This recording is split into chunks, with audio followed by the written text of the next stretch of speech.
which they give the bagole as they go. So when you go to feed the cows or to give them water, your hands or your feet or your whatever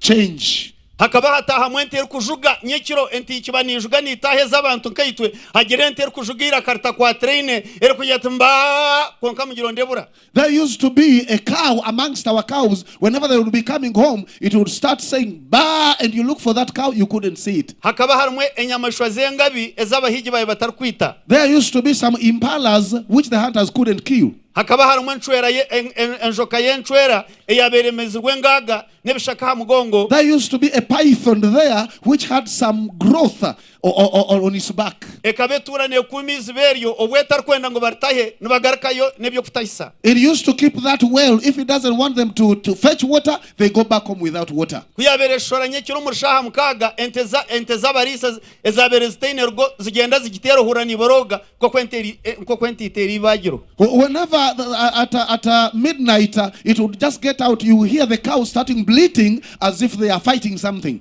In 1972 the church started. So there is power. So there is power. It is in the blood of Jesus.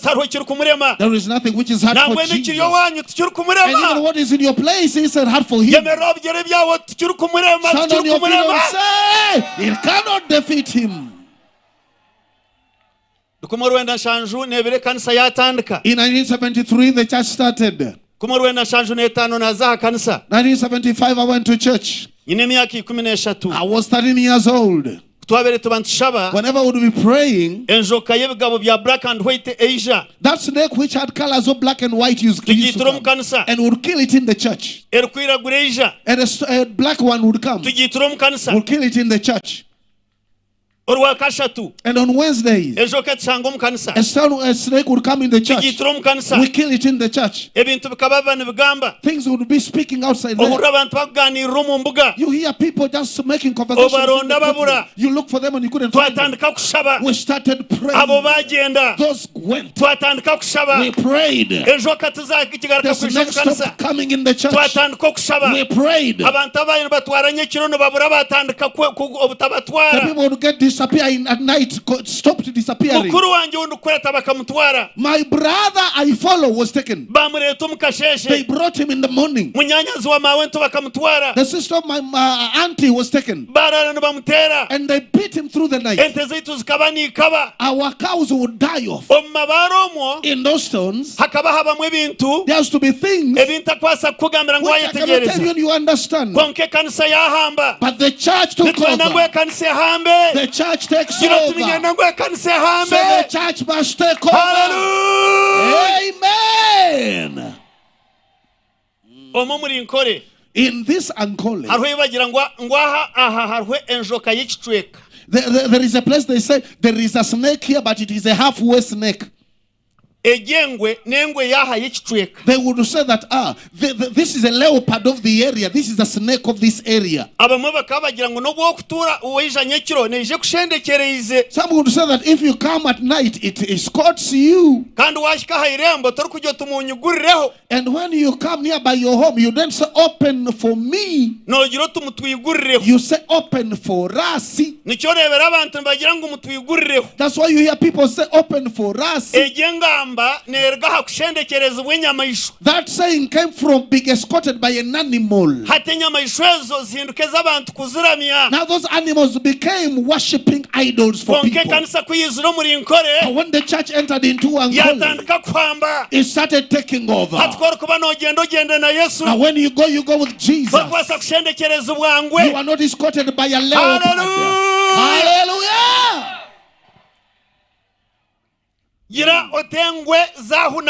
So leopards hashed down. Lions hashed down. The snakes of the areas hashed up.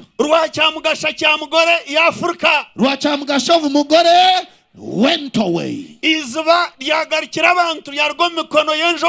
whales came back to the people from the hands of the snake. And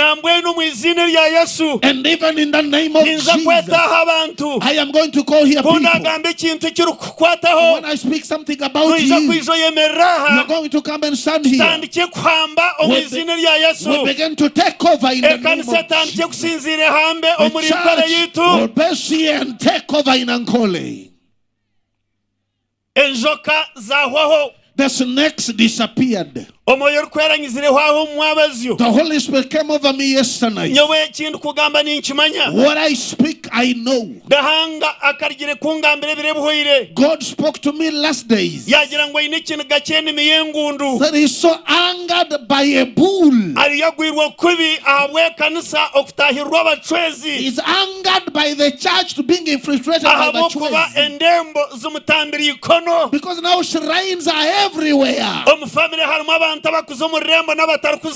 fact, there are people going to shrines and others who don't go there. The blessings of God are tangible.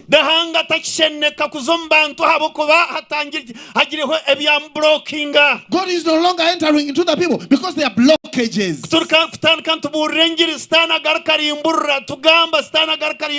When we preach the gospel, the devil comes and puts in his own. We preach, he comes and takes, he puts in his own. God is so angered. But to those who repent and come back to the name of the Lord, God is going to be your victory. God is going to be your victor. I want to go to a verse in the book of Genesis 6 verse 18. Because that is our theme. I will just be reading others where I will be inviting people. Mukagi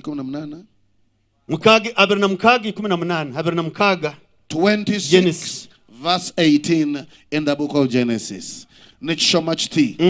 Isaka yagaruka yegura amaziba agafukirwa ombiro bya Abrahamu ishe aha kuba Abafilisitiya bakaba agatabire bwanyuma yo kufa kwa Abrahamu. Emyaka mingi revival eshikiro muri Ankole. So many years since revival came to Ankole. Amaziba gatimbwa. The wells were dug. Abantu bargaha kuzira emiziro bazira kibi. People to put off totems and started fearing sin. Tribes and clans started loving each other instead of killing one another they used to. There is a word in Runyankole omurujungu tukirumu okukaraba enzugu. Okaraba enzugu means this. When the bagaba will kill each other with the bashambo, the first thing would kill each other. Say they killed each other. There was shedding of blood. Now whatever they used to call okarabenzugu, it is to come together and kill a bull and shed blood again, and they eat together that cow. When revival came to Ankole, no longer there is killing, no killing anymore. No kukarabenzugu. And the blood of the creatures was not shed again. Only the blood of the Savior was the ones delivering those who hate each other. People together with their enemies. People with their friends and relatives. Because of the Lamb of the Lord, the blood of the Lord, clap for it. When revival came, there was nothing like these ones have this totem and these ones have the other totem. Now they feared sin. I will just call some people here who still follow totems. And you are here, I see you. I'm going to kill you with the ngobe. Look at this monkey here. I will call you here. And if you don't come here, The Lord will not just keep on coming to you as if he's trying to marry you. Amen. Praise the Lord. Praise the Lord. When revival came, and it dug the wells where people prayer wasn't. People started praying. People got healed from that, and people took children to school, and people lived and people knew how good and bad. They left fornication like of the animals. And all the demons and all the cultural things, weaknesses and all the weaknesses of the tribes, they left people. And we used to be killed by pombe. For us, we just don't come home when we go. We live as vagabonds and we fight. We like just going to witchcraft. In our home, we fight omwiku. For us, we don't get married. For us, we don't marry. In our place, we don't get rich. No one has ever read of a gombo. And when revival came, lift your hands in the sky. Jesus brought us together. Jesus made us be the same. We resembled each other. Praise the Lord, guys. Praise the Lord. Revival forward. Pentecostalism came and joined in. I got in the Anglican church. I got born in the Anglican church because it was a preacher of the gospel. 1964 when the church started, we were the ones just hosting the teachers. And I know them, the preachers. And we used to keep the drums of the church. There was nothing people would like to know. Only Christ and Him crucified. When faith came in 1960, here in Makerere Chivulu, for us to join and be part of, there was nothing which was just there. It was Christ, the one who was crucified. And the wells kept on giving water. The wells healed the families. The wells produced good water of life. The wells brought people to live in life. The wells drove and took away sicknesses of paganism. When time came, the Philistines started covering them. And I want to give you a homework. When you saw the organizations in all the religions, every shoe is being put in a fit which doesn't fit.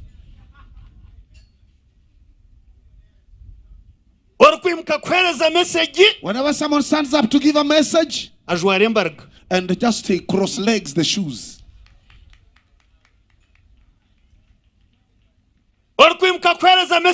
And who stands to preach a message? And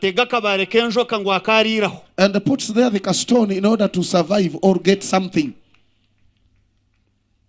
Now the wells got covered. In the Anglican church, the wells got covered.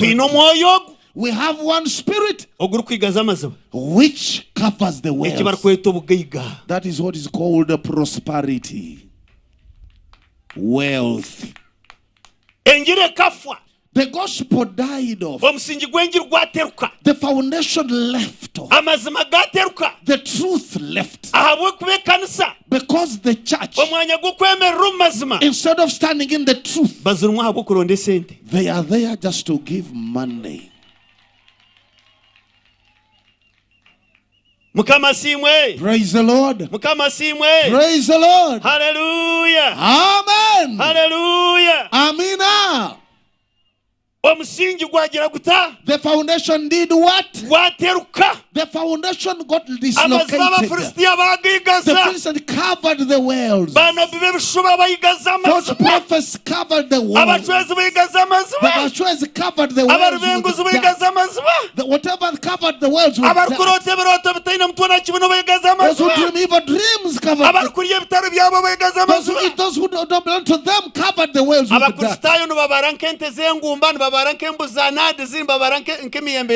The Christians are like those cut of nuts, the mangoes of nuts and whatever. That's where you look the even though you don't go to heaven to see that you give money when you give money in the church, that is over. That is in all the faith they put you just in the front seat. Say he has come to demolish them. You give money, they put it. Even if you've never confessed the name of Jesus, when you give a tithe of 1 million, you are the ones to be on the committee of the church.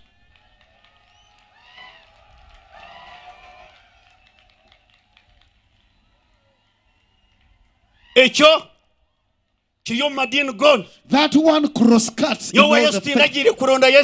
I didn't go to Jesus to look for money. Others, they buy prayers and others sell prayers. Jesus said, go and give freely as I gave you freely. If you want to be set free, you give money to the prayer warrior. Others are being pastored on the phones and they are not your pastor. Your hearts are confused. You're here loitering and hanging in space. The world's got covered with dust. The church is no longer steady. That essence of the gospel died. That the level of the church was eaten by ants.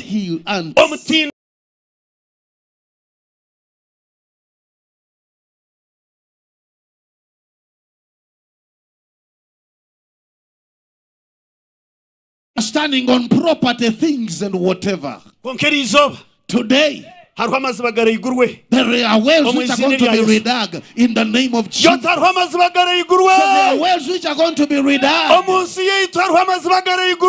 our land, there are wells which are going to be redug. Hallelujah!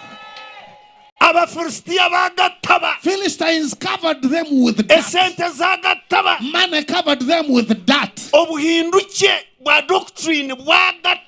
Change of doctrine covered the wells. Eating covered the wells with dirt. Segregation of clans covered. Looking for glory covered the church and the wells. You are not here to serve God, but you are here to look for glory. Church of Uganda. In the Church of Uganda, I was sharing this with Bishop Nathan in the morning. Church of Uganda. The other day is in Church of Uganda. The other day is in the Pentecost when I joined. I thank God I have testimony. I have testimony. They were not looking for any other thing. When the worlds were still operational, when the world still operational with good water flowing, whenever mission would come in the area, there would be nothing else they would want from Jesus. Salvation and eternal life. All other things in the world, he has heaven and earth in his hands. When he wishes to give them to you, it is us who are disturbing him. Raising up and being renewed would have happened long time ago. But you're here and there, you're not stable. You are jumping like a rat from here and there.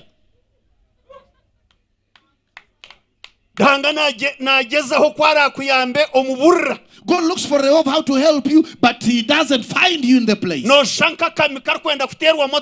is as if you are like a rabbit about to be hit by a cow. You dance around. Your heart is not stable. The wells got covered with dirt. But today, But tonight, the Lord wants to open up the wells. So I want in Ankole. Let him open up the wells again. In our area. Let him open up the wells. Those which were covered by that. Pastor Patience. I thank Pastor Patience for having such a vision. There are some prophets which stayed in those places.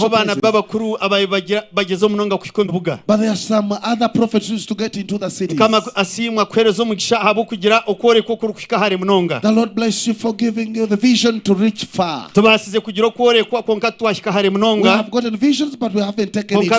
But the Lord will enable you so that you can reach far. Praise the Lord. Some of us, our faith has died in us. Praise the Lord. Praise Jesus. Just wave to the Lord. Wave to the Lord like this. After Isaac redug the well, made by his father Abraham. And when people are talking about salvation, and I want you to help me know that I know as you do it. Salvation died. How many of you have ever heard such a saying? Salvation died. Now, as you're speaking now, say, the wells were covered. The salvation died. But we used not to get saved like this. When people, they call them to get saved, they don't confess. Salvation died. Is this how the Malokore used to marry? You marry and then you come later on and say, please, I married, I want you to wed me when you're born again. Salvation died. And the person is a safety and the woman is serving God, that they also married each other. Salvation died. Salvation died. Tell your neighbor the wells were covered by that. The wells were covered by that. The wells were covered by that. People get saved and don't have testimony. God, praise the Lord, but your salvation of this day is salvation died. But somebody get born again. Is a girl and dresses like this. And he brings the boys, she brings the boys to get tempted. Salvation died. So the wells were covered by that. The salvation died. The words of Abraham were covered by that. The words of revival were covered by that. And the gospel died with one horn.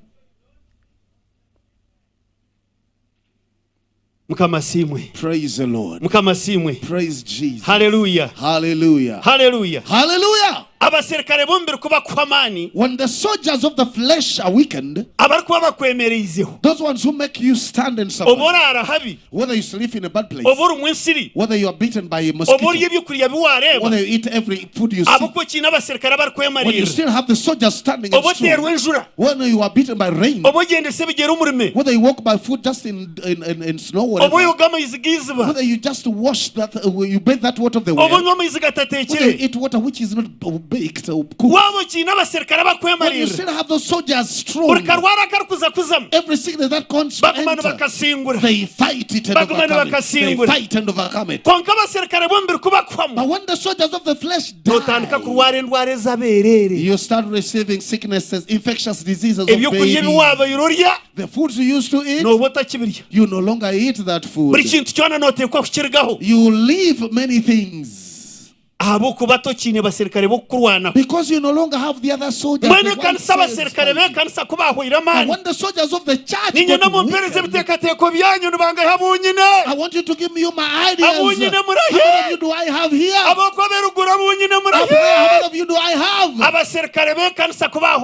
When the soldiers of the church got weakened, when the spiritual soldiers got weakened, the other disease called tetanus. That virus begins in a wound. And when you cook this matoke of mpogora, when they get prepared very well, you find it having the bushatuka shatuka. Hey, what? When you try to eat it, when you want to eat it, you begin from where it is torn from. Because that's why you see there is a crack. And that virus of tetanus looks for the other wound which has cracks. When the soldiers of the gospel weakened, when the church weakened, the demons rose. The which had left came back. The desires came back. Satisfaction which was in the church now theft came and replaced it as bees come into the house. Now today, in the name of who? In the name of who? There is the opening of the world. Reopening of the worlds in Ankole. The opening of the worlds in all religions. Reading of the worlds. Now the whole Bible was mixed up. Now what is leading in the church? It is not doctrine. They are systems. Order of service. Doctrine. It's no longer enyegesa. Systems. But they are creating any system. They create any system to be the leading of the church. Just to jump off the foundation of salvation. There is nothing else you can add on. You will add on what belongs to you. Now the church is moving. It is moving. It is working and operating on ideas of men. Doctrine. The truth of the gospel is no longer leading the church. Now they put it out. And they put it in whatever ideas. People are eating each other by those. The one who know and those who don't know. Ideas of men are making them loiter here and there. And even the leaders themselves don't want to go to heaven. And they're hindering even others to go.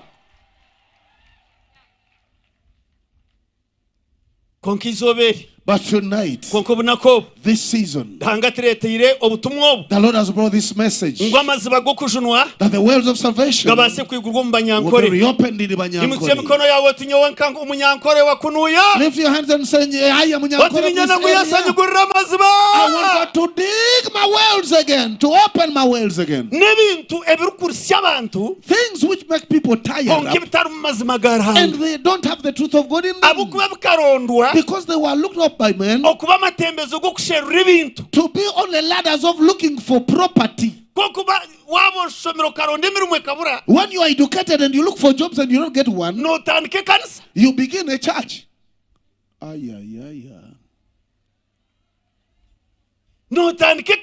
When you are educated, you look for jobs, you say, why can't I? The major part is not for you to take people to heaven. It is how you're going to survive. Paul wrote to Timothy and stopped him to love money and the love of it.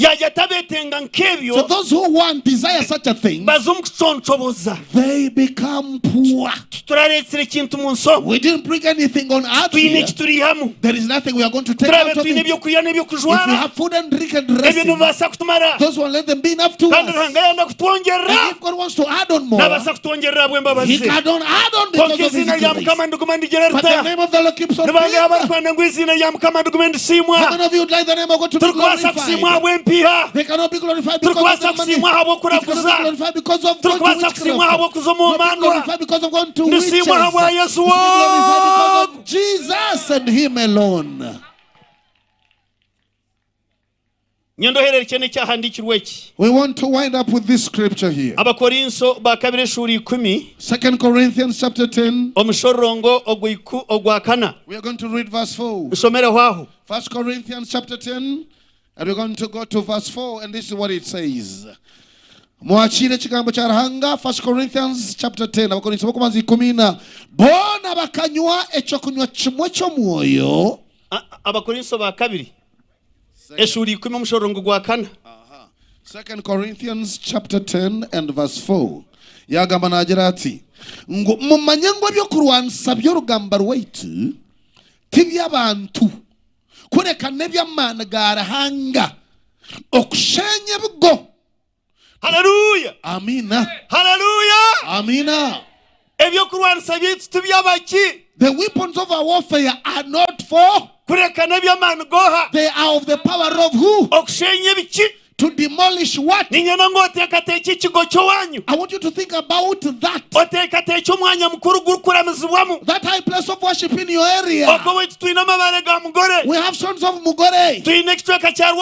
We have that place of Roburundo. We have sons in Inshara. They have put places of worship there. People now sleep in stones worshiping. They are under the trees, the labyrinth trees.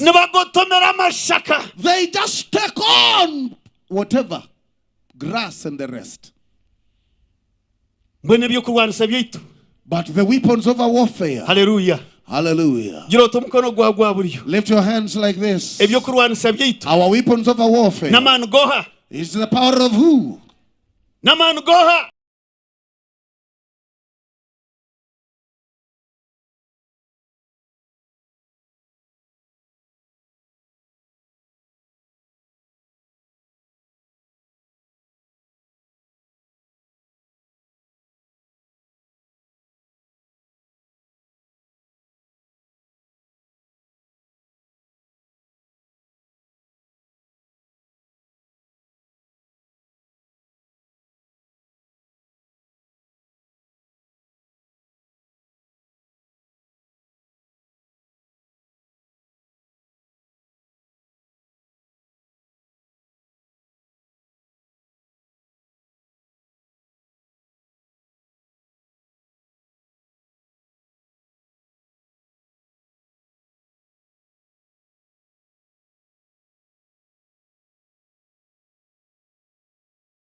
gone away from God because they didn't know what their fathers went through.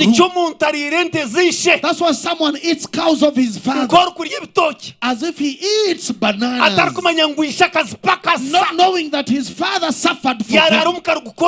He spent nights in they did beat him in coffee in Uganda laboring. He's there laboring cotton. Now when the child found the father has everything, he's just eating them as if he's eating popcorn. Now this later generation has gone away from God because they didn't know what their fathers and mothers went through. All those happened. And now people are cursing others because of the totems. And they see good things and call them things. He's so beautiful, he's like Mchwezi. He's so beautiful. He's like Mchwezi. And also, she also behaves like Mchwezi. They are pulling Bachwezi. They are drumming for them to come back.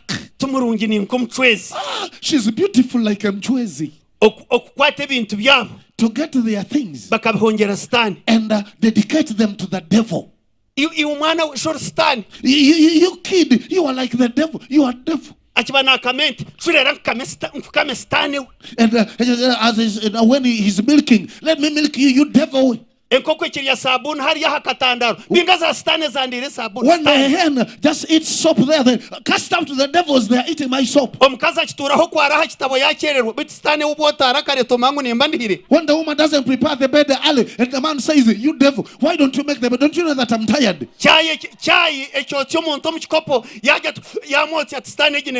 When the person is being burnt by hot tea, said, this devil has burnt me. When the gods pass by, they cast out those devils. When you hate a person, you call him the devil. Now everything the devil has put there, and that has taken them back. Something else. Calling Bachwez gods. Barhanga numkaije. Baragaba, those who gave birth to me, you are welcome. Those who walk in the sky, those who don't have problems, the children of God, those who heal, those who make cows, those who just those who bring boys in the family, those who bring just bananas to be big bananas. Just go and be blessed by them. And they take away all the misfortunes and take away all the unmarriedness and take away for looking jobs at the street. The gods. In the name of Jesus. High places of worship. They are going to redeem them. For them, they said they are opening up a flood. Channels of water that where the water passed. We have to block that channels. But we want to stop that channels of water. The Banyankore having one book or one bed, something of that sort. One bed. One book, one bed. Now the father-in-law of someone and the that's why you see the Banyankore, especially the Bahima. This one was born by an uncle. This one was born by an auntie. All of them, they are children of Kwefuga, but they are being born by his father.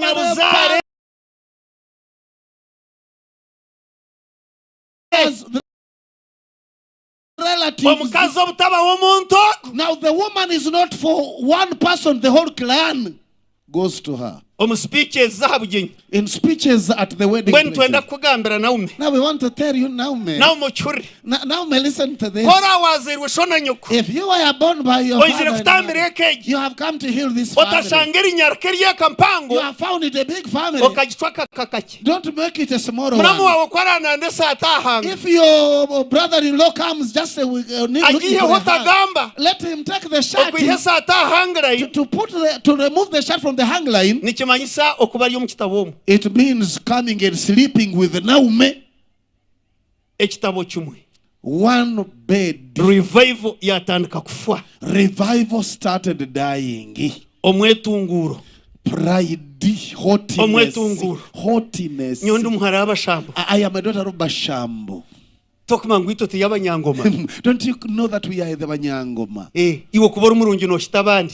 You are beautiful just than others.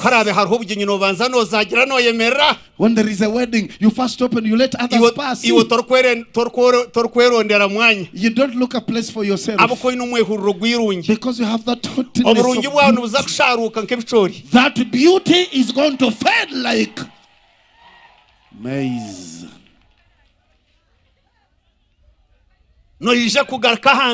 You are going to come down. And you come down unsaved. Every blossom will have to fall down. Whatever blossoms is getting eaten and over. Proudness, haughtiness, you look at others. The children of the born again, they were like their parents. Now the family entertains visitors, and the visitors, the children don't pray with the visitors of their fathers. They are on Manchester playing with Arsenal. They're on their WhatsApp.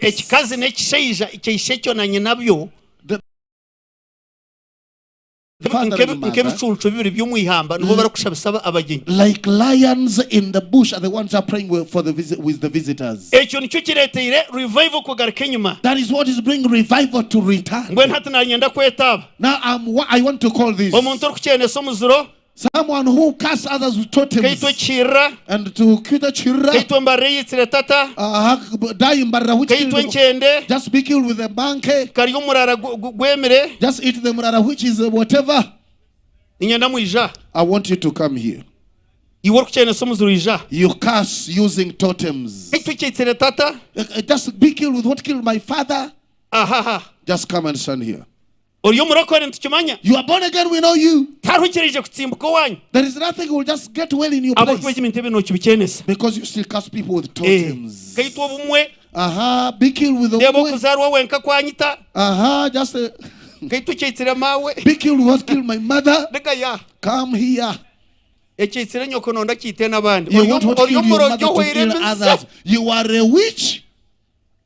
311. Come here. God doesn't speak for nothing. There is a breast of a girl. There is a vein in the breast of a girl called the old person who doesn't just stand up for nothing. Now the old woman, the auntie, when the old woman sees that that vein is standing, is raising the woman, the old woman is pregnant, having no husband. Put him down and then they capture that one. In Ankole, there is a God who has not come here for nothing. Come over if you can't. Don't hide a hyena. When the hunters go and it will eat you up. We are hunters to kill that hyena which are in your homes. Those who do aimaha. Because you are just you are giving the teeth to the child. When you do that one, when you open those teeth, the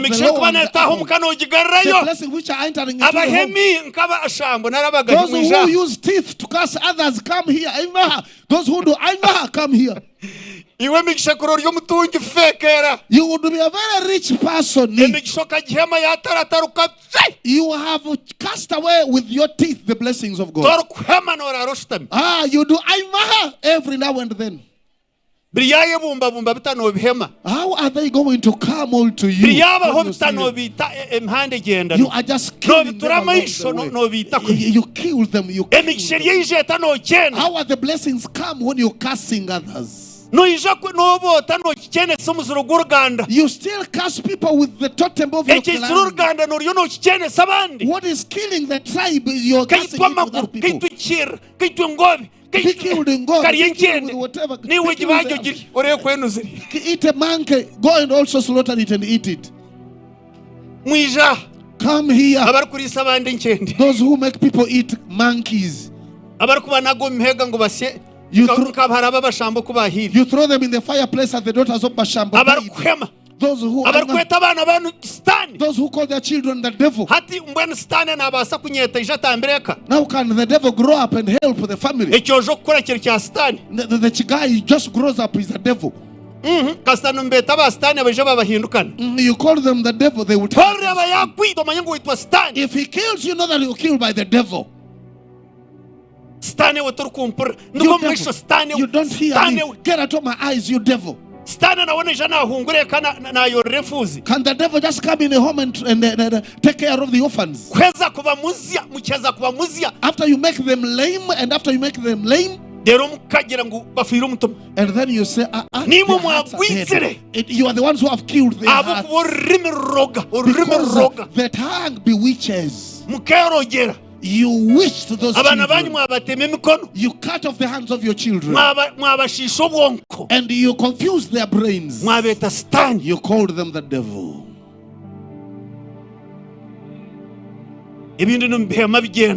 You even give teeth to others, then they leave.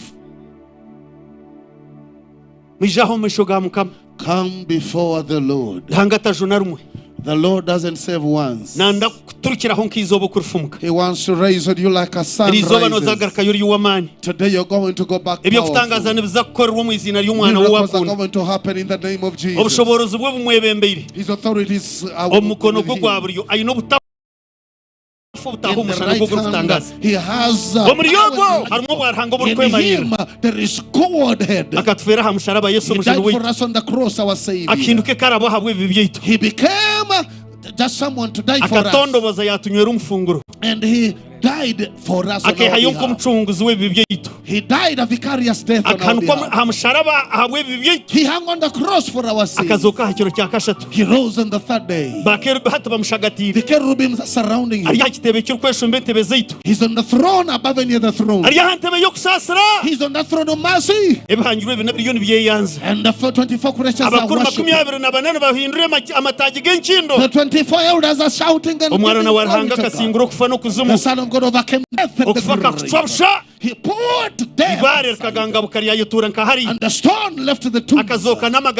He rose with the life of those who repent. He who believes in them goes. And when he dies, he will not go into the because he rose from death to life. In him is the light that lights. Is the light unto our ways. When someone just gets he becomes an overcomer in the name of Jesus. And there is nothing which is not going to come to him.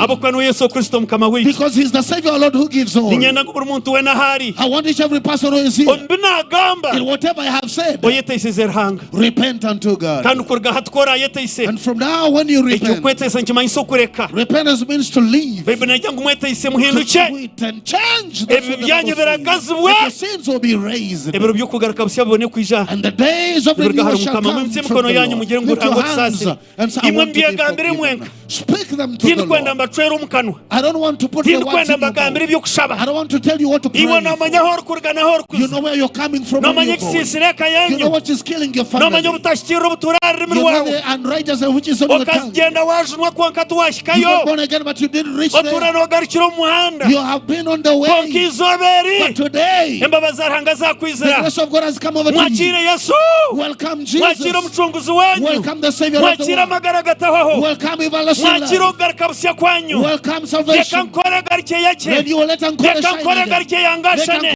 Reka nkore garike yake yake. Reka nkore garike muke. Revival yankore muke. Mu izina rya Yesu. In the name of Jesus. Mwakira. Welcome him. Repent your sins to him. He is faithful and trustworthy, who can forgive you all your sins. Ankole was healed by revival. Now the worlds who are covered by that. Now people are fetching wrong and bad water. They're fetching bad and smelling water. Frogs and toads have died in the waters. Animals come and bathe in those waters. Those are the ones people just drink. Salvation is no longer purposeful and useful. Being saved or not being saved is almost the same to them.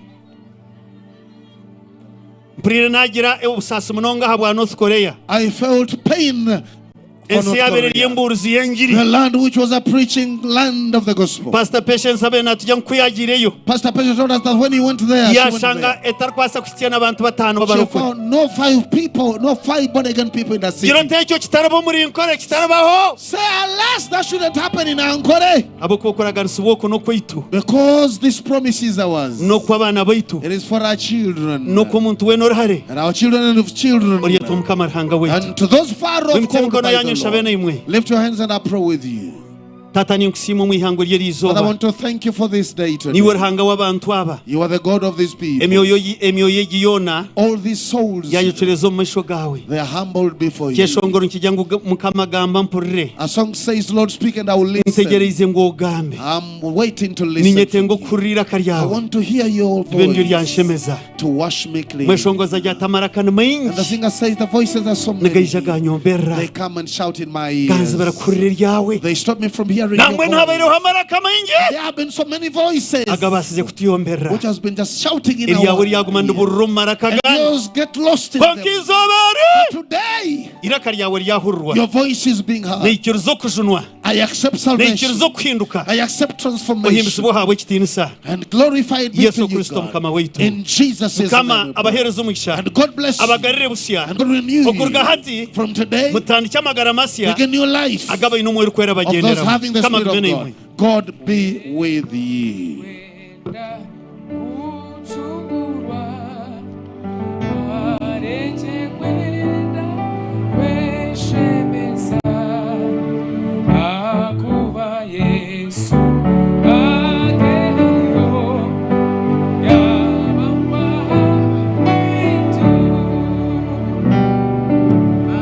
Hallelujah.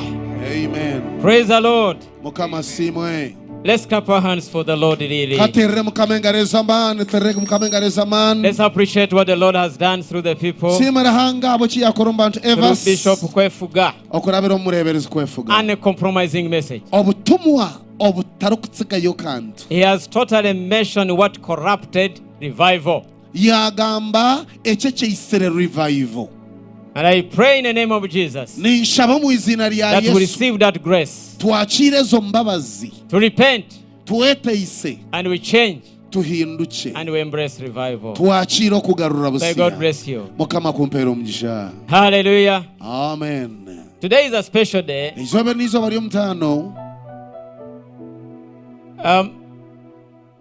We are going to deal with a mountain of economy. How